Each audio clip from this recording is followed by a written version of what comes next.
Right. Sorry. Good morning. Good morning again, everyone. Sorry. We're starting again. Yeah. It is. Welcome to Car Rides with Connor. The time is 9:02 a.m. Tuesday, January 13th. So we've got a big morning, but yesterday we did something great. The mayor. Yes, we met the mayor of city of Cumming, Georgia, is forming a special council, a council for people with disabilities. Yeah. Oh, I'm like, we're buckles. It's just telling us it's freezing out. And want to tell them what we did last night at this council? Well, sorry, I was half tired last night. We introduced Layla Luna. Yeah, we did. And she's the CEO and founder of Just Be. Yes. And she introduced what this organization Just Be is about, and the mayor committed, yes, in front of everybody, to certify Cumming, Georgia as the first autism-friendly certified city in the state of Georgia. Yes. It's going to go through the training. They're going to train businesses. It's a big deal. It's a big deal. It's going to help your community that we are in. Yes, it is. And the autism community where we live have just a better experience and experience life like everybody in the world should equally have the chance to. Yes, that's right.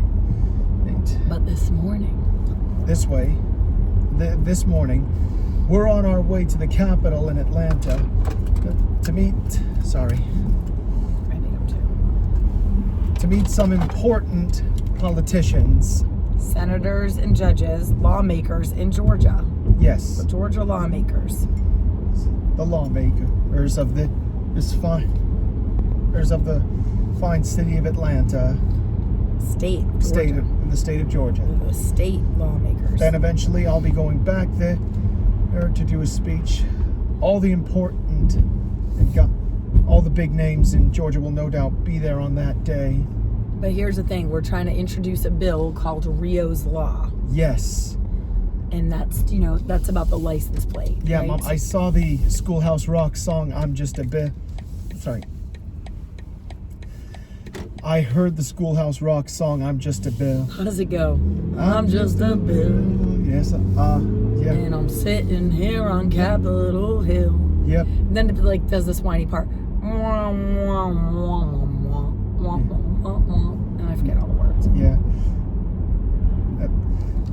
A bill has to get, well, bear in mind, we are trying to make this a state law.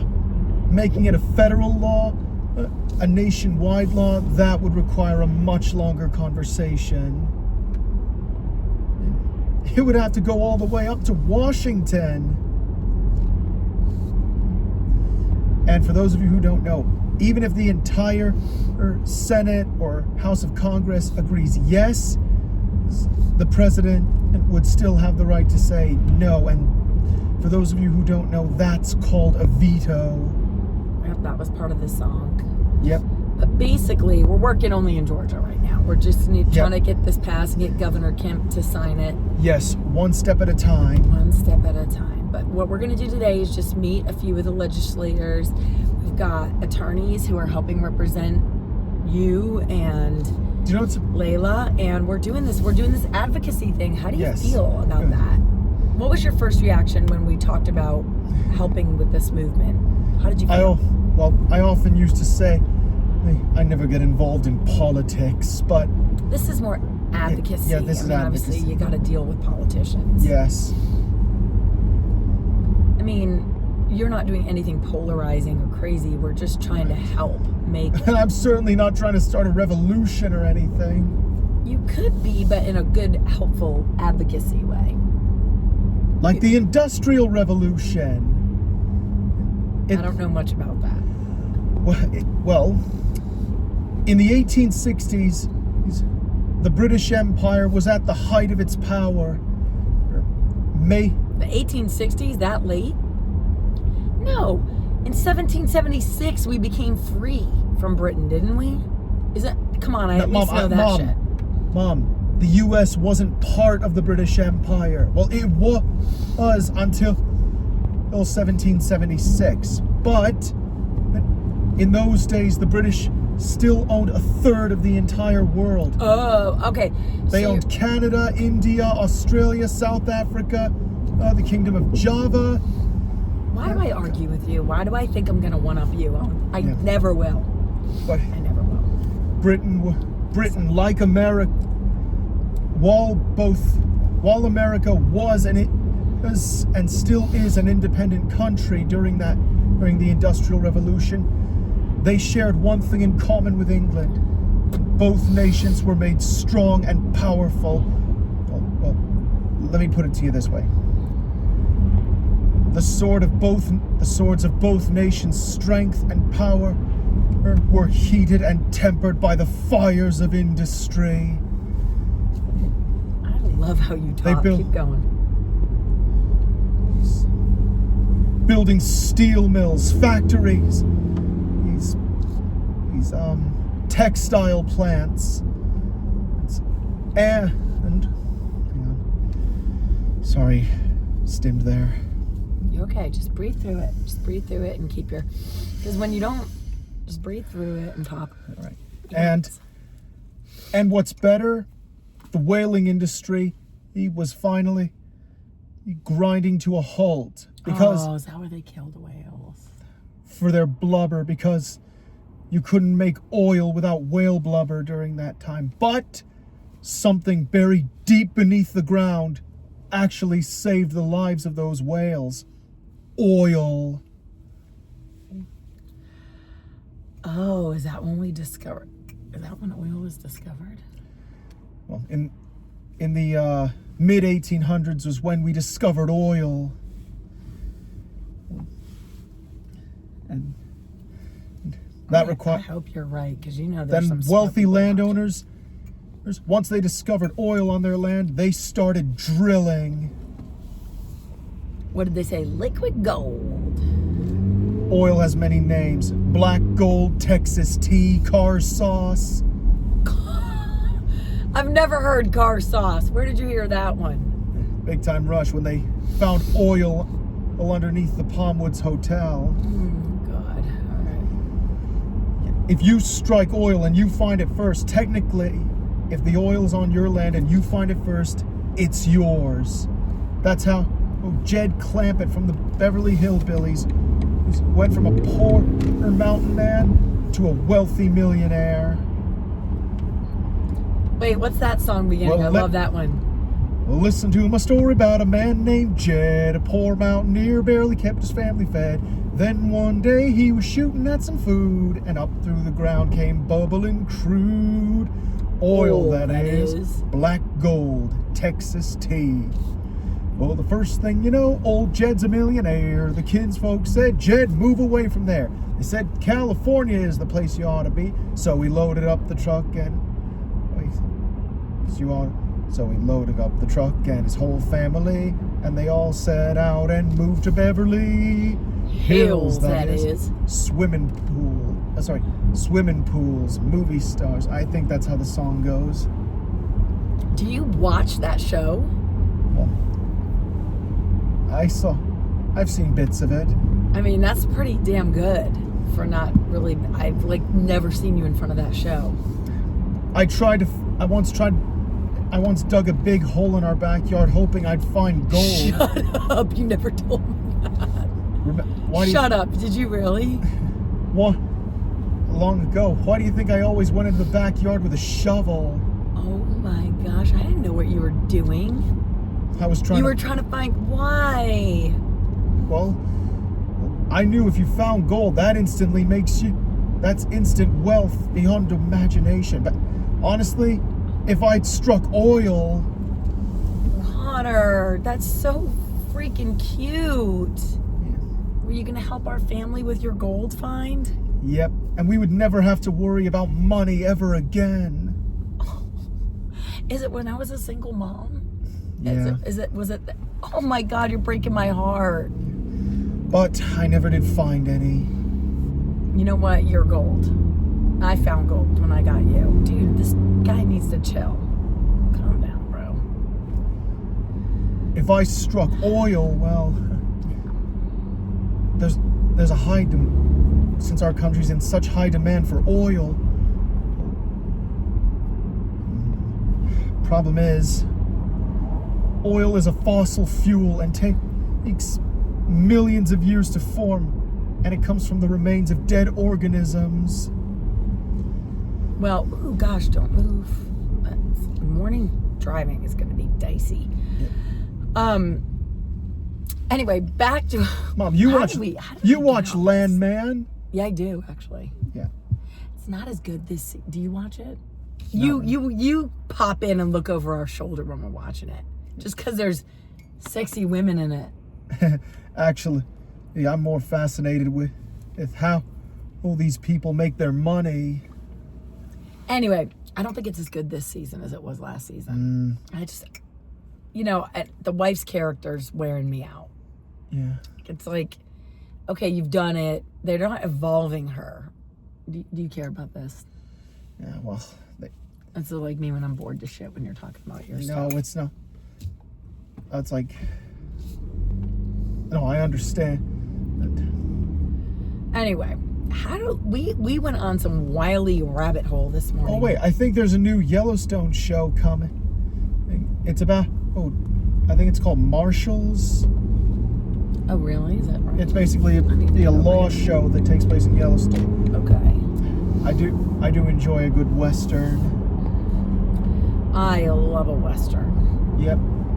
I just watched a old classic Clint Eastwood one. Like, I think it came out in 1972, and I can't even remember the name of it. And the acting was so bad. What? Well, Clint was good, but, well, maybe not the acting. They used to call him... The effects. The special effects were horrible. They used to call Clint Eastwood the man with no name. Basically, this Western, I don't remember the name of it, but it goes into this town.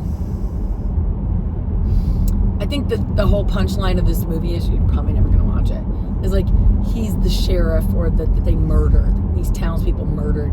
But he comes back into town, wreaks havoc, kills people, and then rides out. Yeah.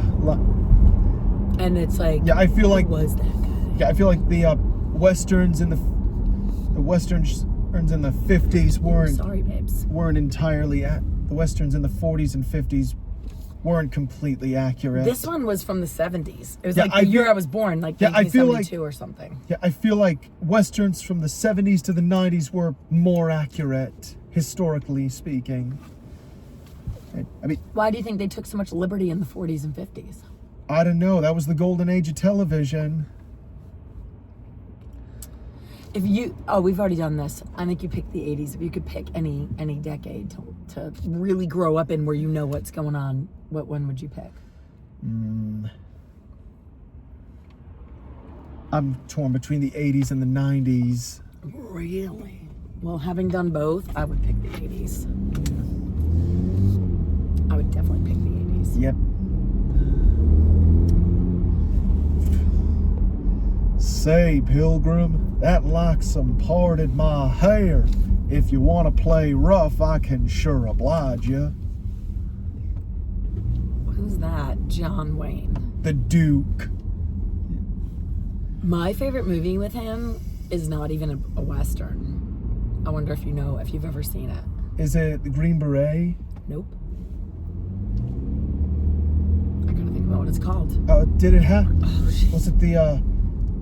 Oh my gosh. The Battle of Iwo Jima? No. Iwo Jima, sorry. It takes place in Ireland. What's the name of that movie? I don't know. Oh my gosh, you're gonna have to Google it. It's gonna make me nuts. It's a John Wayne movie, takes place in Ireland. You gotta watch it, it's so good. The Quiet Man. The Quiet Man.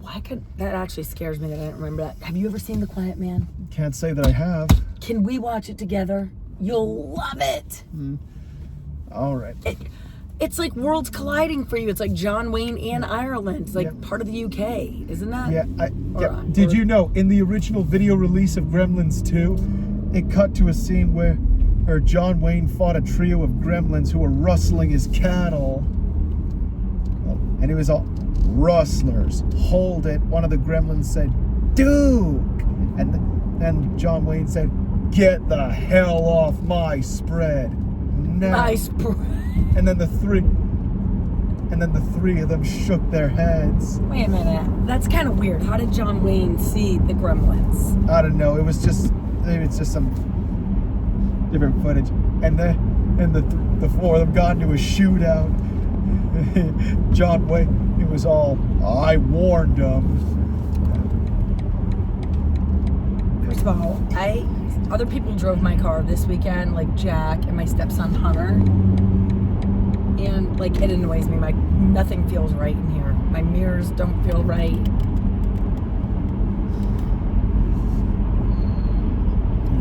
Okay, I gotta turn that down a little bit. There's nothing worse. Hang on, maybe I'm trying to. There. Okay. That feels better. My seat feels weird. Whatever. I can't. Objects in the mirror are closer than they appear. Have you ever heard of a comic drawer? I think it was called The Far Side. Have you ever heard of it? They were really funny. So he did a comic about objects in the mirror, maybe closer than they appear, and it's like the person's eye, but the eye is like huge in the mirror. Oh. Get it? Isn't that funny? Yeah. I always thought that was funny. I loved. It was like in the paper, which nobody even reads newspapers. They always had a Far Side cartoon, and I was like, yeah, I like the Garfield comics in there. There was a whole comic section. Yeah. I might say you look very handsome today. You look good. You got your sport jacket on. Yep. I don't know why we hemmed your pants to be ankle length, but it seems like your brother had something to do with that. You know, Mom, I was watching this video where, did you know the model of Red Ryder, or 200 shot range air rifle, I think that's what it's called. It's a big name. The one with the compass and and sundial on the stock. I don't know what you're talking. Is that the one from the Christmas movie thing? From A Christmas Story. Yeah. Yeah. Well, that model didn't exist until after the release of A Christmas Story. Did they create it in the story? Well, the Red Ryder BB gun was a thing before A Christmas Story, but the model used in the movie came after. The kind Ralphie uses. Ralphie. He was a cute kid. Yep. And I told you in A Christmas Story Christmas, Ralph's all grown up with a family of his own, but in the movie, when they were getting ready for Christmas, Ralph got a phone call from his mom saying that his dad passed away. And Ralphie's narration voice said, "Nothing can ever prepare you for one of life's saddest inevitabilities, the passing of a parent." Yeah. And remember when Ralph had that fantasy about Black Bart wearing the black and white stripe clothes like the kind you see people wear in prison? Yeah. Well, he had that same kind of fantasy again, only this time the Western fantasy was more accurate, and Ralph didn't have old blue in his hands. That's what he calls his Red Ryder gun. Is this movie like? It's on HBO Max. Okay, is that what you watched? Like you watched it over Christmas? Yep. Anyway, well today, today all we're doing is socializing and meeting and greeting and just doing, being cool. Yeah, we are. There'll be times where you can like look at your phone and relax, like little breaks. Yeah. But when we are meeting people, I kind of want you to try to be as tuned in as you can. Yeah. Is that cool? Yes. I mean, I know you're going to need your little moments of downtime, and we will fit them in. Yes. You had a good breakfast? I did. What'd you have? Honey Nut Cheerios. Did you have a banana? Forgot that one. Okay. Oh, well, what are we going to do? What are you going to do? So, what else you got? I was just thinking about that fantasy Ralph had when he was a kid. And Black Bart's all, "Okay, Ralphie, you win this time, but we'll be back." And Ralph Ralph spat and was all, "Adios, Bart. But if y'all do come back, you'll be pushing up daisies." That's so cute. Yeah. Can you find my lip gloss? My lips are dry. Okay. We're in almost standstill traffic. Okay. Oh, yeah. We've been on almost 20 minutes. Okay, hang on a sec. We still have another 50. Here you go. Oh, gosh, you found it right out of the gate. I'm that girl right now. I hear you. Do you ever feel like you have chapped lips? Not really. How are you? All right. Well, oh my Lord, this traffic. All right. Well, it's Tuesday. We're excited. Yep. We will let you guys know how today went. Right. Yep. I wonder just what adventure we're going to be on here, but I feel like it's an important one. Yeah.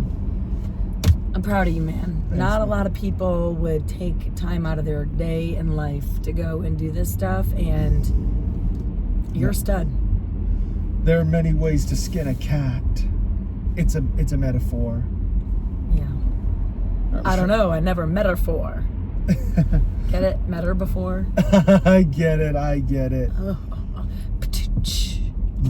Tip your servers. I'm here all week. Yep. Well, we're going to sit here and rot in Atlanta traffic Yep. for the rest of our lives, or the next 49 minutes, whichever comes first. Yeah. And Oh. we love you, mean it. Yep. Oh, Oh, wait, thanks for Connor watching. told me, wait, what did you say about when I say love you, mean it?